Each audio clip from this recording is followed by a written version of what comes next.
თუ შემოდიხარ ამ YouTube-ზე და გინდა ბლოგების და კონტენტის გადაღება, იქნებ იყო სისტემატური. ხო იცი როგორ მეყვარს YouTube-ი და როგორ მინდა რომ სისტემატური ვიყო. ხო, მაგრამ ეს სამთვეში ერთხელ შემოსვლას, სამთვეში ერთხელ ბლოგების დადებას და მერე დაკარგვას, გონი ჯობია რომ საერთოდ არ დადო.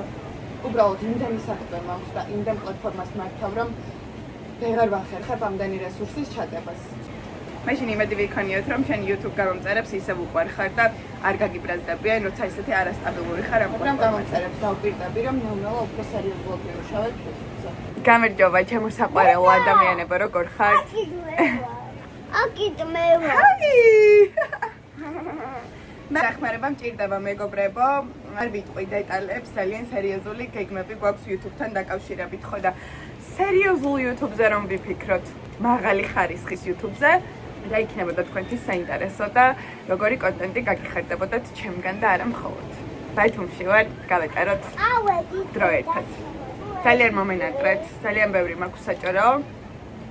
მე ხვდები ჩემ პრობლემა რაც არის YouTube-ის გეგმა არ მაქვს ხოლმე გაწერილი. ამიტომ ამ YouTube-ზე ვეცდები რომ სასაუბრო საკითხები თოპიკებად ჩამოვწერო და რიგრიგობით ყველაფერი განვიხილო თქვენთან. თქვენ უბრალოდ მანამდე გამიზიარეთ კომენტარებში როგორ ხართ, როგორ მიდის თქვენი ზაფხული. ამ ქვეყანაში ამ უსამართლო პირობებში და სიტუაციაში ძალიან უხერხულია ზოგადად სიკეთებზე და ბედნიერებებზე საუბარი, მაგრამ მე მგონი ამ რეჟიმში ცხოვრებას მივეჩვიეთ ყველა.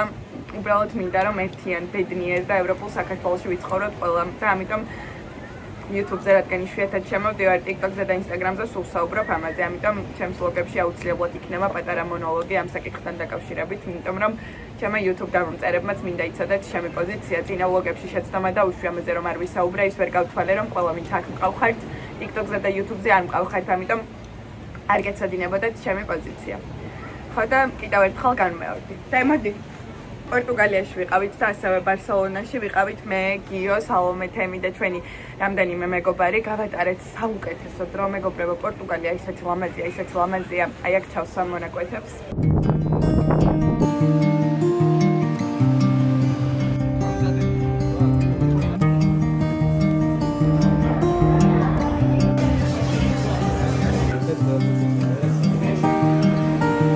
მოდი მოგზაურობით დავიწყოთ. მსგავსი ლამაზეში ნამყოფი არ ვარ და რამდენიმე რჩევა მინდა რომ გაგიზიაროთ. და პირველი რჩევა რაც იქნება თუ პორტუგალიაში წახვალთ აუცილებლად წადით მხოლოდ პორტუგალიაში. პირველი იმიტომ რომ არის შორს, მეორე იმიტომ რომ საკმაოდ არაბიუჯეტურია ბილეთები და მესამე იმიტომ რომ 4 დღეში ვერ მოასწრებთ პორტუგალიის ნახვას. ჩვენ მხოლოდ ლისაბონში ვიყავით, რომელიც იყო სასწაულის სილამაზე, მაგრამ აბსოლუტურად ყველა ადამიანმა გაგვიზიარა რომ ლისაბონი იყო ყველაზე ნაკლებად ლამაზი პორტუგალიაში. ამიტომ როცა წახვალთ აუცილებლად უნდა ეწვიოთ პორტოსაც, აუცილებლად უნდა ეწვიოთ ლაგოსსაც და მოკლედ მოსავლელი არის პორტუგალია აუცილებლად. ჩვენ ლისაბონში ვიყავით, სადაც ნახეთ ულამაზესი სანაპიროები, უბრალოდ გაითვალისწინეთ რომ ყველაფერი სილამაზე ლამაზი სანაპიროები და ქალაქები არის ლისაბონიდან 9 საათის გზაზე, თუმცა ტაქსი არის ისეთი იაფი რომ არის ვერ გეტყვით, თბილისში უფრო ძვირია ვიდრე საქართველოში, ამიტომ Uber-ი ან Bolt-ი გადმოწერეთ 8 ევროთ შეიძლება წახვიდეთ 9 საათის გზაზე. ამიტომ აუცილებლად უნდა დატოვოთ ლისაბონი იმისთვის რომ ნამდვილი პორტუგალიური სილამაზე განიხილოთ. რა უნდა განიხილო? ეხლა ვუყურებ ვიდეოს თავიდან და ანუ ამ სისტრაფეში რატომ მეშლება სიტყვები არ ვიცი, რა განიხილო? ნამდვილი პორტუგალიური სილამაზე განიცადო. ებას რაც შეეხება აბსოლუტურად ყველა რესტორანში ვჭამეთ ისე გემრიელად რომ ევროპის არც ერთ ქვეყანაში ასე ყველა რესტორანი კმაყოფილი არ ყოფილა. რადგან სახელწოდებებს ვერ ვამბობ, ვიდეოებს გამოვიტან და ვიდეოებს დავაწერ. ეს არის სანაპირო, რომელსაც ქვია სახელწოდებასაც ვიდეოზე ნახავთ. ეს სანაპირო მდებარეობს ლისაბონიდან 20 წუთის გზაზე და არის საოცარი სილამაზე, უბრალოდ გაითვალისწინეთ რომ ამ სანაპიროზე დიდად ესე საკვები ობიექტები არ არის და საპირფარეშოთ საკმაოდ მოშორებით იყო, თუმცა ნამდვილი სილამაზის ნახვა და ოკეანის ჩაფლული კლდეების ნახვა თუ გსურთ, სანაპიროს უნდა ესტუმროთ. მეორე სანაპირო რომელზეც ვიყავით, ეს უშუალოდ არის ძალიან ლამაზი სანაპირო, თუმცა კლდეებს ვერ ნახავთ, უბრალოდ ქვიშა და ოკეანეა. ვიყავით კოკო ბიჩზე, სადაც 100 евро ყიდ და 2 ადამიანზე გათვლილი შეზლოგი, საკმაოდ კომფორტული, ამას ევროში შედიოდა welcome drink-ი და ასევე შედიოდა ხილი. ძალიან კომფორტული იყო, ასევე ამ კოკო ბიჩზე ვჭამეთ უგემრიელესად, საოცარი კერძები ქონდათ, ამიტომ თუ სანაპიროზე მოგინდებათ წასვლა, სადაც მთელ დღეს გაატარებთ და გინდათ კომფორტული შეზლონგი, თან დალევა და თან ჭამა, აუცილებლად ეწვიეთ კოკო ბიჩს, ძალიან მოგეწონებათ, დარწმუნებული ვარ. ასევე აუცილებლად უნდა წახვიდეთ ურსაზე. ურსა არის პირველი სანაპიროდან გუინჩოდან. არ ვიცი რამდენად სწორად თქვი სახელი, გუაჩო ან გუინჩო არ ვიცი. 10 წუთის გზაზე, ანუ ურსაზე რომ მიხვალთ, ტაქსი სადაც გაგიჩერებთ, იქიდან 500 მეტრი უნდა იაროთ და არის სასწაული ხედი გადმოსახედი, სადაც ნახავთ უმაღლეს კლდეებს, ოკეანის ჩაფულს, არის საოცარი სილამაზე, უბრალოდ არ დაგეზაროთ აქ წასვლა და თქვენი თვალით ამ სილამაზის ნახვა, ამიტომ როდესაც გუიჩოზე ან გუანჩოზე, არ ვიცი, წახვალთ აუცილებლად არ დაგეზაროთ რომ გაიაროთ უსაშიც, აუცილებლად სანახავი ადგილების სიაში მინდა რომ შევიყვანო. ასევე სასწაული და საოცარი სილამაზე არის ქაშქაი. ქაშქაი არის ასევე ქალაქი პატარა 9 საათის გზაზე, სადაც ულამაზეს სანაპიროებთან ერთად უბრალოდ ძალიან ულამაზ გარემოსაც ნახავთ და აუცილებლად უნდა ეწვიოთ. და აუცილებლად უნდა წახვიდეთ სინტრაზე. სინტრა არის დაახლოებით 40 წუთის სავალ. სინტრაზე არის სასახლეები, არის მონაკვეთები Game of Thrones-დან გადაღებული, უბრალოდ ისეთი საოცრება არის, რომ არ ვიცი, მაგრამ ორშაბათს არ წახვიდეთ, რადგან როგორც ევროპის და მე მგონი აზიის უმეტეს ქვეყნებში ორშაბათობით მუზეუმები დაკეტილია, ნუ აზია იქიდან მოვიგონე რომ თურქეთში არის ხოლმე დაკეტილი, სინამდვილეში არ ვიცი როგორ არის. ხო და სინტრაზეც აუცილებლად უნდა წახვიდეთ და ტუკტუკითაც აუცილებლად უნდა გაისეინოთ, იმიტომ რომ რაღაც ნამდვილი პორტუგალიური გამოცდილება არის ტუკტუკით სეინობა.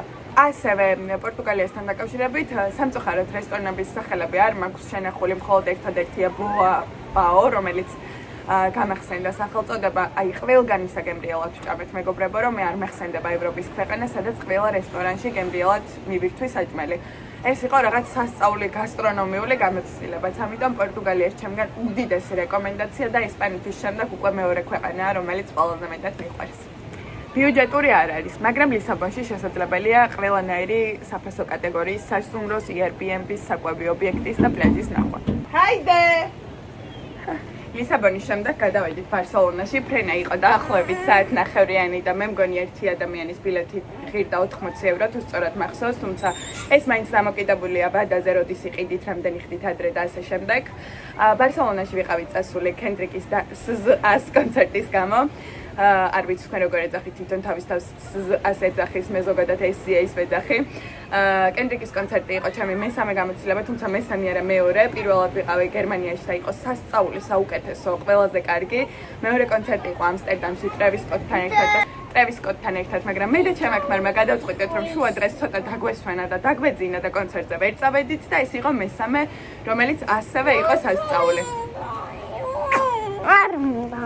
კენდრიკი მიყვარს 10 წელია დაახლოებით სიგიჟემდე, აი 10 წლის წინ მგონი მართლა არავინ იცოდა კენდრიკი ვინ იყო, ძალიან კარგი იყო, ჩაგისვამთ კონცერტიდან მონაკვეთებს.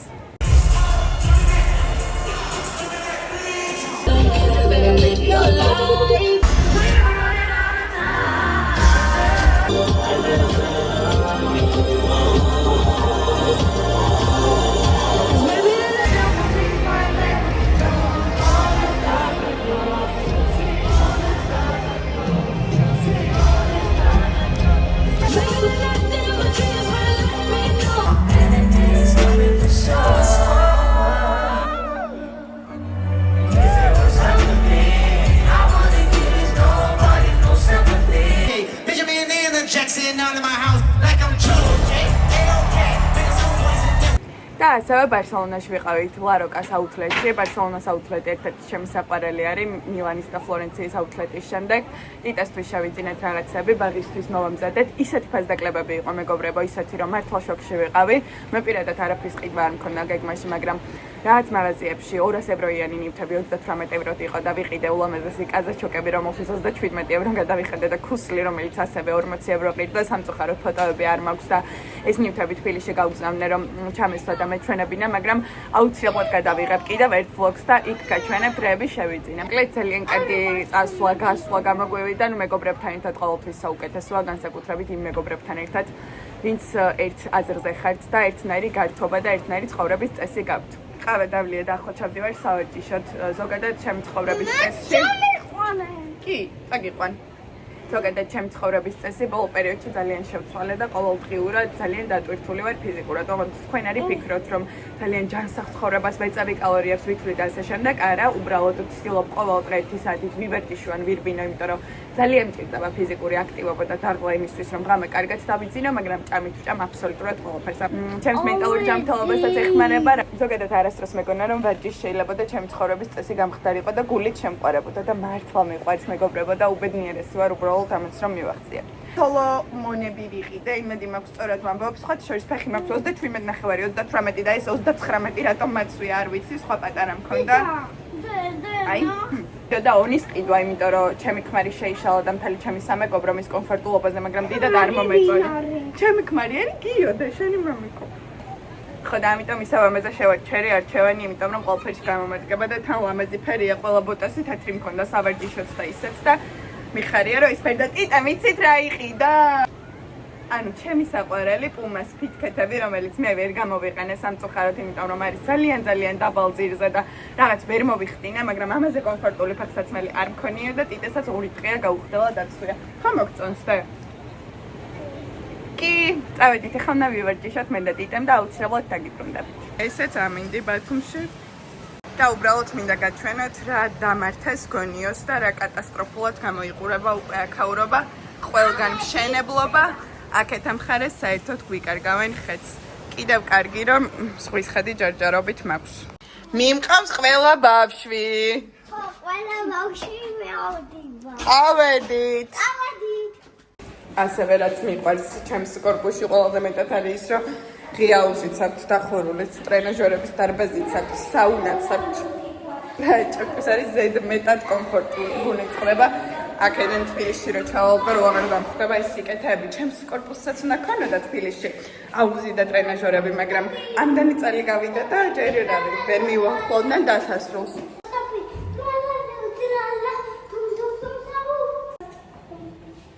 ეს არის ღია აუზი, რომელიც ძალიან მიყვარს, მაგრამ გვერდით აი ეს რაღაც შენდება და ცოტა ხანში მზე საერთოდ აღარ მოხვდება ამ აუზს. ეს არის შიდა აუზი, რომელიც ასევე ძალიან კარგად გამოიყურება, აქ აქვს პატარა საბავშვო სივრცე. ესეც ტრენაჟორების ოთახი. ესეც მე. ეს სერიალი დექსტერი თუ გაქვთ ვინმეს ნანახი მაინტერესებს. მე ვარ ბოლო სერიის ბოლო 20 წუთი დამრჩა სანახავი და გული მწყლება არ მინდა რომ დავასრულოთ, ან ცუდად მთავრდება და ბრაზდები. მაგრამ ძალიან მომეწონა და ვისაც ეს სერიული მკვლელები გამოძიება და ასე შემდეგ გიყვართ, აუცილებლად უყუროთ, იმიტომ რომ მე მგონი ერთადერთი სერიული მკვლელია, რომელიც შეგიყვარდებათ. არ ვიცი, შეიძლება მე ვარ არიდან საღი, მაგრამ მართლა კარგი სერიული მკვლელია, კარგ საქმეს აკეთებს. ამ სარბენბილიქში ის მიყვარს, რომ აქვს აღმართი და აღმართზე სირბილი და სიარული ბევრად უფრო ეფექტურია და კარგი და შედეგიანი ვიდრე ჩვეულებრივზე. ხოდა თბილისში რომელიც სარბენი ბილიკიც მაქვს, იმას არ აქვს აღმართი და ბოლო დროები დავფიქრდი ხომ არ გავყიდო და ახალი ხომ არ შევიძინო, რომელსაც აღმართიც ექნება, მაგრამ იმაზეც დავფიქრდი, რომ ირგვლივ ძალიან ბევრი სპორტ დარბაზი მაქვს და სადმე ხომ არ შევიდე, თქვა არ ვიცი, ჯერ ვერ ვყალიბდები.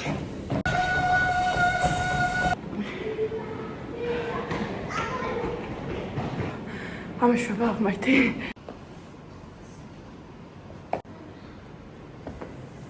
ჩამოვედით აუზზე, თბილი წყალია, მაგრამ ქარია და ცოტა ცივა. რა თქმა უნდა შევუკვეთე ყავა, იმიტომ რომ ყავა ჩემთვის არის საკმარისი არასდროს. სულ ყავა, დილით ყავა, შუა დროს ყავა, სალამის ყავა, ღამე ყავა, სულ ყავა. ეს არის ჩემი საუზმე, მეგობრებო, ეს ვიგულისხმე, რომ კვება საერთოდ არ ვაქცევ ყურადღებას მეთქი. ბავშვობაში ბებო რომ მიკეთებდა აჭარულს 5-3 საათზე და 4 საათზე, იმიტომ რომ ძალიან უჭმელი ბავშვი ვიყავი და ოღონდ მომშიებოდა დროს არ ქონდა მნიშვნელობა. ვამეტებდი ხოლმე არაჟანს, იმიტომ რომ რაღაც კრემოვანი და გემრიელი გამოდიოდა, ძალიან არ ვიცი საიდან მოვიგონე და ამოვიჩემე და გადავწყვიტე რომ გავიხსენო ბავშვობა და აჭარულს ვუმატებ არაჟანს. ვნახოთ აბა როგორი გემოვნება მქონდა, როცა პატარა ვიყავი და საერთოდ იყო თუ არა გემრიელი. ჩემი აზრით იქნება, იმიტომ რომ ჩემთვის ბავშვობის გემოა. აი ბათუმელი ვინმე თუ მიყურებთ, გემახსოვრებათ იუნგას პიცა, რომელიც ისე მიყვარს სიგიჟემდე, რომ დღემდე მივსტერი არ და ხო ძალიან ცუდი პიცა იყო რეალურად. ცივი კეჩუპი და მაიონეზი ქონდა მოსხმული თავზე და ხან ხორცით იყო, ხან ლორით, მოკლედ პიცასთან არაფერი ქონდა კავშირი, მაგრამ იყო ჩემი ბავშვობა. იგივე ჩემი ბავშვობა იყო ორლარიანი რუსთაველის ჰამბურგერი, ხახვით და დაგოვა ძალიან დიდი. მიხვდით ხო ხა რაც მოხდა შემწყვა საშინლად. ჰისტერიულად, დამეშველება არ ვიცი. ხო და იგივე ჩემი ბავშვობა იყო რუსთაველის ორლარიანი ჰამბურგერი, რომელსაც აკეთებდნენ ზეიკიძის კალბასით, იმერული ყველით, ხახვით, მწვანილით, კვერცხით, სურვილისამებრ. რა თქმა უნდა, მე ხახვის და მწვანილის გაიშევჭამდი, იმიტომ რომ ბავშვობიდანვე არ მიყვარდა ეს ორი ინგრედიენტი და ბებია ჩემი სულ მეჭყუბებოდა, იმიტომ რომ ვფლიდა რომ ჭამდი ნაგავს და ალბათ ჭამდი ნაგავს კი. მაგრამ მე მაინც ვიპარებოდი და ვჭამდი, იმიტომ რომ ის იყო ჩემი ბავშვობა. და ალბათ დღესაც მეყვარება ის საშინელი ორლარიანი ჰამბურგერი, რომელიც ისა ვიყიდება რუსთაველზე, ოღონდ ახლა მგონი 7 ლარი ღირს. სახლში ვარ, ჩემი ულამაზესი საცურაო კოსტიუმი არ მიჩვენებია თქვენთვის. იდეაში ზურგია ქომეთ, რომელსაც წესერად ვერ დაჩვენებთ. წავალ, გადავივლებ და მე ჩავალ ქვევით გიოც მოვიდა, ხვალ ტიტე მიყვავს სოფელში. ანავე მეგობრებო, ეს იყო თავიდან დაბადება, ვანაობაზე სასიამოვნო არის, მარტო როცა გიჟივით გწყურია და წყალს ვცვამ, ჩემთვის ესეა. მე ამოვედი სახლში, მოკლედ არ ვიცი თქვენ გჭირთ თუ არა, ბოდიში უკანარეულობისთვის პირველ რიგში არ ვიცი თქვენს გჭირთ თუ არა, წიგნის წაკითხვის პერიოდები, მაგრამ შეიძლება 2 თვე გადავაბა და წავიკითხო 4 წიგნი, მაგრამ მე შეიძლება 5-6 თვე საერთოდ არაფრის წაკითხვა არ მომინდეს. ახლა ზუსტად ეგ ფაზა მაქვს 3-4 თვე არაფერი წამიკითხავს და მაწუხებს რაღაცნაირად მინდა უცებ გავხდი დამოკიდებული სერიალებზე და რადგან ამ სერიალებს ვუყურებ შესაბამისად სერიალზე გადართული წიგნის დაწყება არ მინდა. წამოღებული მაქვს აგატა კრისტის, როჯერ ეკროიდის მკვლელობა, რომელიც არის ერთ-ერთი საუკეთესო, როგორც ამბობენ, ძალიან მიყვარს აგატა კრისტი, გამოძიება, დეტექტივი, როგორც აქამდე გითხარით და წაკითხული მაქვს არაერთი წიგნი, ჩემი საყვარელი არის და აღარავინ დარჩა და სიკვდილი ნილოსზე. ხო და ამ წიგნს უწევენ უდიდეს რეკომენდაციას და მეუბნებიან, რომ არის სასწაული, მაგრამ რაღაცნაირად ვერ ვუდებ გულს, ანუ ვერ გადავშალე, რომ დავიწყوارე და ნუ აგატა და ზოგადად მეც ისეთი მომთავებელი ადამიანი ვარ, რომ პირველ გვერდს როგორც კი დავიწყებ და წავიკითხავ, ვეღარ გავჩერდები და დავასრულებ 2 დღეში, იმიტომ რომ ნერვოზი არ მაძლევს საშუალებას, რომ რაღაცები გადავდო და აი ეს წიგნის კითხვაც იმის ნაცვლად, რომ სიამოვნება მივიღო და დავტკბე და რაღაცნაირად გავწელო, ეგრევე უნდა მოვითავო, ეგრევე უნდა გავიგო რა ხდება და მალევე უნდა გადავდო. ხო და ესეც ძალიან ცუდი წესი და ჩვევაა ჩემი, იმიტომ რომ სიამოვნების მიღებას ვერ ვახერხებ ბევრი რაღაცისგან ჩემი სისწრაფის და მომთავებლობის გამო. და ზუსტად ვიცი ხო რომ გადავშალო და დავიწყო წაკითხვა, შევუდგები და გემრიელად წავიკითხავ და დავასრულებ, მაგრამ მეზარება გული არ მიმიწევს. აუ ასევე მეგობრებო, წავიკითხე მარტოში ვიყავი ეგვიპტეში. თებერვალში ვიყავი ეგვიპტეში, ხო და წავიკითხე ზებულონმა მომკლა დამანგრია უკანა გზაზე თვითფრინავით მოვდიოდი და თვითფრინავით დავასრულე კითხვა, მიტყდა ისტერიული ტირილი და გამომხედა მთელმა თვითფრინავმა და ჩემსებები ჩემს აუწყდათ სიცილი. მე მომერიდა ჩავყლაპა ეს ცრემლები და რო ჩამოვედი ისეთი აგრესიული ვიყავი და ისე ვიჩხუბე ყველასთან, რომ რავი, აი წიგნმა გამანადგურა, მართლა ბოლო მომიღო, საოცრება იყო, სასწაული იყო. აი არ ვიცი ესეთი ემოციები კიდე ალბათ ფრანით მორბენალზე და 1000 მოელვარე მზეზე მქონდა. ასევე ზებულონამ და წავიკითხე ანტონიო და დავითი, რომელიც სულ 135 გვერდია მეგობრებო და ჯემალ ქარჩხაძემ 135 გვერდში იმდენი რამე გვასწავლა და ისეთი კარგი რაღაცები, რომ მართლა არ ვიცი, აი თან რაღაც კოლხეთს და საქართველოს უკავშირდება ეს ამბავი და ძალიან სასიამოვნოდ წასაკითხე, არა მხოლოდ სასიამოვნოდ, გულსაც გაგიგლიჯავთ, ცუდადაც გახდით, უამრავი ემოციაც გექნებათ, მაგრამ აი არ ვიცი ეს წიგნი უნდა ქონდეს ყველას წაკითხული. მაპატიეთ თუ კლიპ წიგნებზე საუბრით შეგიძლიათ ცოტა გადაახვევთ, მაგრამ მგონია რომ ბევრს დაინტერესებს და ასევე მიყურებს ბევრი თინეიჯერი, ვისაც მინდა რომ ჩემი რეკომენდაციები გავუზიარო. ხო და ჯემალ ქარჩხაძის, ანტონიო და დავითის და ზებულონი ორივე არის ჩემთვის ნომერ 1 და ტოპ და იქამდე წავიკითხე კიდევ მდგმური ეკითხება, ერთი ამას ვთქვით, არის ძალიან კარგად წასაკითხი, არის ძალიან საინტერესო, ძალიან სასიამოვნო, ასევე გულის ამოჩუყებელი და რომ გეტკინებათ და გეწყინებათ ისეთი მდგმური მაინც უფრო ახალი თაობაა და ბოლო პერიოდი ანტონიო და დავითი და ზებულონი კიდევ ძალიან ძველი. მოკლედ გთხოვთ ჯემალ ქარჩხაძის წაკითხვას რომ დაიწყებთ, ვეღარ მოწყდებით, ჩემი საყვარელი ქართველი მწერალი არის. ხო და მინდა რომ ამ წიგნებს უდიდეს რეკომენდაცია გავუწიო, ასევე შევიძინე ქარავანი, რომელიც ზედიზედ წავიკითხე სამივე ჯემალ ქარჩხაძე, იმიტომ რომ კაცმა ბოლო მომიღო მართლა და მეოთხე იყო ქარავანი, რაც შევიძინე, უბრალოდ ქარავანი არის ცოტა დიდი და რაღაცნაირად დამეზარა და ეხლა ძალიან ნანობ, იმიტომ რომ წავალ აუცილებლად წავიკითხე, იმიტომ რომ ქარავანზე ამბობენ, რომ არის რავი საუკეთესო, მაგრამ ზებულონს რა აჯობებს და ზებულონზე უკეთესი რა იქნება არ ვიცი, ჩემი აზრით არაფერი. ხო და მოკლედ მისია მაქვს ბათუმში ყოფნის, რომ ეს როჯერ ეკროიდის თუ ერკოიდის მკვლელობა წავიკითხო და რაღაც ცოტა ხნით დაუბრუნდა წიგნებს, იმიტომ რომ დიდხნიანი ჩავარდნები მაინც არ მიყვარს და ადრე ზოგადად არ მიყვარდა კითხვა, იმიტომ რომ მაძალებდნენ, რავი, ბიძია თომას კოხი წაგვაკითხეს, მგონი მე-7 კლასში და ისე დამგრუზა წიგნმა, რომ მაგის მერე წიგნების გაგონება დიდად არ მინდოდა. აი ბოლო წლებია, რაც შემიყვარდა, რაც საკუთარ თავთან განმარტოება შევიყვარე, სიჩუმე, სიწყნარე და სახლში ყოფნა შევიყვარე, მაშინ შემიყვარდა წიგნების კითხვაც. ხო და თუ გინდათ, რომ წიგნის კითხვა შეგიყვარდეთ, აუცილებლად უნდა არჩიოთ სწორი წიგნი, რომელიც მარტივად წაიკითხება და რომელიც თქვენი ინტერესების შესაბამისი იქნება. პირველი წიგნი, რომელმაც კითხვა შემოყვარა, იყო ელიფ შაფაქის სიყვარულის 40 წესი. მაშინ ვიყავი მე-9 კლასში. მე მგონი და რაღაც ძალიან ახლოს მოვიდა ჩემთან ეს წიგნი, ძალიან სასიამოვნოდ იყო დაწერილი, მარტივად იკითხებოდა, აი არ დამტანჯა რა, როგორც ბევრმა წიგნმა იცის ხოლმე, დატანჯვა აი 80 და 100 გვერდი, რომ ბალახის აღწერილობა არის ხოლმე, აი ანა კარენინაში მაგალითად. ხო და ამიტომ მოკლედ ჩემი რეკომენდაცია თუ დიდი წიგნების წაკითხვა ჯერ გეზარებათ ანტონიო და დავითი 135 გვერდია მართლა 2 საათში წაიკითხავთ აგატა კრისტის წიგნებიც ერთი ამას თქვით იკითხება 2 დღეს არ დაგჭირდება თან არის დაახლოებით 250 გვერდამდე თითქმის ყველა წიგნი თან ბევრი წიგნის ეკრანიზაციაც არის და ისეთი სასწაული მსახიობები თამაშობენ რომ მარტო იმის გამო უნდა წაიკითხოთ რომ მე ამათ ეკრანიზაციას უყუროთ დავამთავრე დექსტერი წეღან ჭამის დროს რაღაცნაირად გული დამწყდა და არ იყო კარგი დასასრული და არ მომეწონა, როგორ არ მომეწონა. ზოგადად ძალიან ვიცი ხოლმე მიჯაჭვულობა სერიალებზე, წიგნებზე, ფილმებზე და ეს სერიალი 8 სეზონიანი არის და 8 სეზონი ამას რომ უყურებდი, ახლა ცოტა სიცარიელას ვგრძნობ. რაც ახლით ჩავანაცვლებ. წავედი ახლა ქვევით ბავშვებთან. ხათოშვილი შვილები არიან ეს საოცარი ბავშვები, ჩვენთან ერთად ისვენებენ გონიოში. ხო და ჩავალ და ცოტა ხანი დროს გავეტარებ მათთან ერთად და მე დაგიბრუნდებით. რა ვიცი, რამდენად გამოგაგდება? Sombrero. ეხლა მივხვდი რომ მექსიკაში მინდა დასვლა. ოპა, აუ მექსიკა ზართულია. ხო ძალიან გიყვარს ლუდი. ლუდი ძალიან უყვარს, ტაკო ძალიან უყვარს, ბურიტო ძალიან. არ წამიყვანს მექსიკაში, მაგრამ მე მაინც დავიტოვებ იმედს, რომ ოდესმე წავალთ.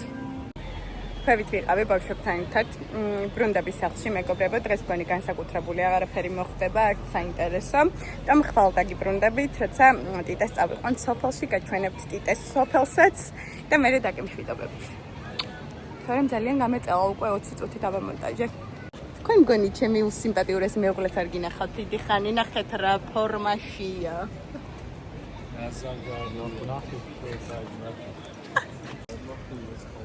მოტრიალდი ბიჭო რთულია ცოლად კონტენტ კრეატორი რო გყავს ხო? ვისა მეგობრებო აი როგორი ცუდია მინდია იცით გარეთ ხალათი რო დევს იმიტომ რომ მართლა ცივა გავიყვით და გადავევლებ ახლა მომემზადებით დედასაც მომემზადებ და ცოტა ხანს წავალთ სოფლისკენ ზოგადად ძალიან მოწესრიგებული ადამიანი ვარ ხოლმე და არასდროს არსად არაფერი არ მრჩება ანუ ყოველთვის ყველაფერი რავი ნოუთებში რო აქვს ხოლმე გაწერილი ეგრე მაქვს გონებაში მე ხო და ამ წესვლაზე დამატენიანებელი გამრჩა და უკანა გზაზე ანუ პორტუგალიიდან ბარსელონაში რო გადავდიოდი შარლოტის დასაბანი დავკარგე სახის ხო და ძალიან გაბრაზებული ვიყავი ჩემ თავზე იმიტომ რომ ანუ დამატენიანებელი რომელიც დღეში 2-ჯერ და 3-ჯერ მჭირდება არასდროს დამრჩენია ხო და მოკლედ რომ ჩავედი ვიყიდე ახალი დამატენიანებელი ხო და მირჩიეს ერბორიანის აი ეს პეპტიდების დამატენიანებელი რომელიც არის ძალიან მსუყე და ვაირალ დამატენიანებელია Korean glow skin-ს ეძახიან და ისე აქებდნენ ამ ერბორიანს რომ წამოვიღე და სადღაც შორის მომწონს მაგრამ ძალიან სქელია და დიდად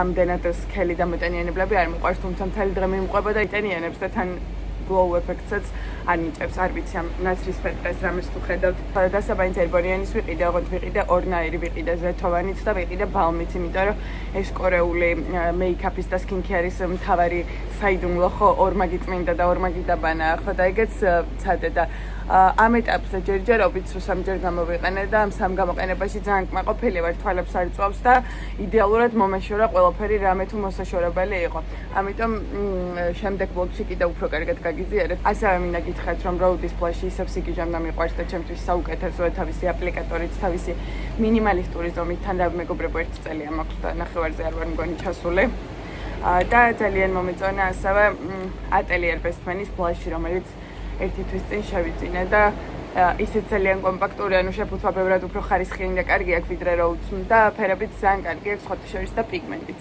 მაგრამ აი რაღაცნაირად Rode Splash და კონტური ჩემს ფავორიტად რჩება მგონი Lancome-ის ეს ტუში აიდოლი არის საოცრება იდეალურად პრეხს წამწამებს და კიდევ მეორეა სამწუხაროდ რომელიც სახელიც არ ვიცი ფოტოს თუ ვიპოვი აი აქ ჩავსვამ კლასიკური შავი ძალიან ძველი მოდელია აი არ ვიცი ჩემი ფავორიტი მართლა ეს ფუნჯი მოყვა ჩემს Chanel-ის წყლის ბაზაზე დამზადებულ ტონალურს იდეაში მაგისთვის არის მაგრამ ეს პატარა კოსმეტიკის ჩანთაში მიდევს რომ ბლაშ და რაღაცები გადავინაწილო იმიტომ რომ სხვას იდეაში არც არაფერს ვისვამ ბლაშის გარდა არა დღეს ძალიან ცუდია მინდია და ვარჯიში მეზარება არა და ჩემი დისციპლინა ისეთი იდეალური იყო რაც მე თუმცა ჩემოვედი ერთი დღე არ ჩამიგდია მაგრამ არ მაინტერესებს ნიჩი არაფერს კეთების თავი არ მაქვს ასევე ჩემი საყვარელი კონტური არის შარლოტის კონტური როგორც გითხარით და როგორც ყოველ ბლოგში გეუბნებით ფილოთოკი უბრალოდ სათლელი არ მაქვს და თავი აქვს მოტახილი ამიტომ ვერ ვისვა. ო! სადანახარ? გაივანზე. მეტოვენ. ორი ჭიკრიკა ხარ. ესეთი გამჭირვალი აღარ იყო. არა, უშავს ეს კაია და. თქვენ გინდა? მე დიდი ვიყიდე. კაი. ხათომ აღმოაჩინა გონიაში მის კაპები, რომელიც ყოთეჯვრის მიუხედავად იმისა, რომ დიდად ლამაზი არ არის, ძალიან ხარისხიანია და იდეალურად იჭერს ქილთმას და გასული იყო და კიდევ ორი ცალი მომიტანა. ხათო გთხოვ ყავა დავლიოთ, please. ხათო აკეთებს უგებრიელეს ყავას. სულ ხათოს გაკეთებული ყავა მინდება ხოლმე დილით.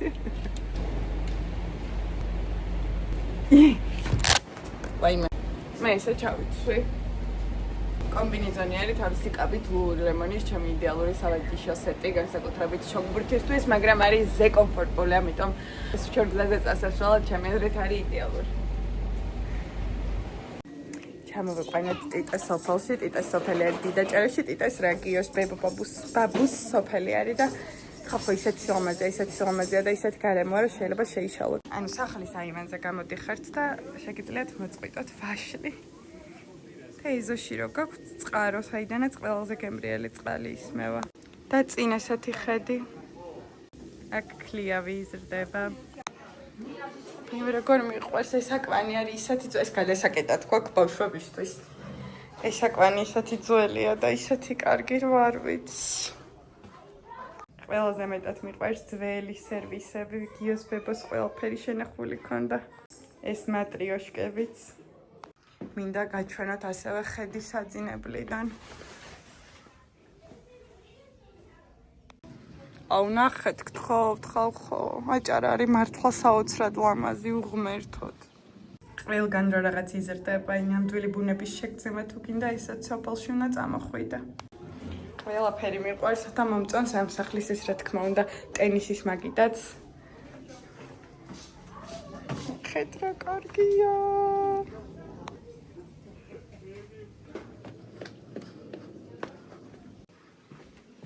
გიშტები.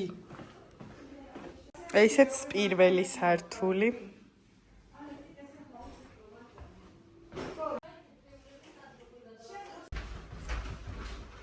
ეს არის ტიტეს პირველი წამოსვლა სოფელში და აქ არის აუსი, ბატუტი, ხალიჩა, ვაიმე, ფეხბურთი, შენ უნდა აწყო ამდენი რამე გიო. ბავშვებო, კარგია სოფელი? კი. ესეთი უზარმაზარი აუსია და იქ წყვება ბატუტი. ქალბატონმა ხათომ სტუმრებს ხილს გიჭრითო. ელამეზი ხარ გოგო. გაიჯობა მიკი მაუსო. კარგი, მაშინ ჩავა. ვარი მატიყო. ჩამოვედით ტიტე დავაბინავეთ. და მე დრაივზე მომიყვანა გიო, იმიტომ რომ გონიაში რაც ვარ, სუმენატრება მაკდონალდს, იმიტომ რომ იქ ვერ ვიძახებ და ამის გამო ამ ხოლო გზაზე ვერ გამოვდივარ და ძალიან ბრაზდები, რომ ქათმის big taste-ში არ შეიძლება ორმაგი big taste-ის соуსის დამეტება და ვინმე თუ მიყურებთ მაკდონალდსიდან, იქნებ ეს რაღაცაც შეიყვანოთ პროგრამაში. არაფერი ამ ქვეყნად არ არსებობს ქათმის big taste-ზე გემრიელი, ან ზოგადად big taste-ის соуსზე. ჩემი ოცნება big taste-ის соуსის რეცეპტის გარკვევა, ანუ გადავიხდიდი big taste-ის соуსის რეცეპტი, რომ იშოვებოდეს. გიჟდები ისე მიყვარს. მიუხედავად იმისა, რომ ახლა არის პირველი საათი და მართლა ძალიან დავიღალეთ, იმიტომ რომ სოფლამდე არის ძალიან დახვეული გზა, ულამაზესი, მაგრამ იმდენად დახვეული, რომ ეცდადიდაც გზაში ცუდად გავხდით და თან დავიღალე, თან იქ ძალიან ბევრი რაღაც გავაკეთეთ, ანუ ეს იყო ჩემი დღის საუკეთესო დასასრული. ხალხო როგორ მიყვარს ჭამა ხვდებით? მეგობრებო, თქვენც ძალიან მიყვარხართ, მხოლოდ ჭამა არა, მადლობა იმისთვის, რომ ამდენი ხნის შემდეგაც ჩემთან ხართ.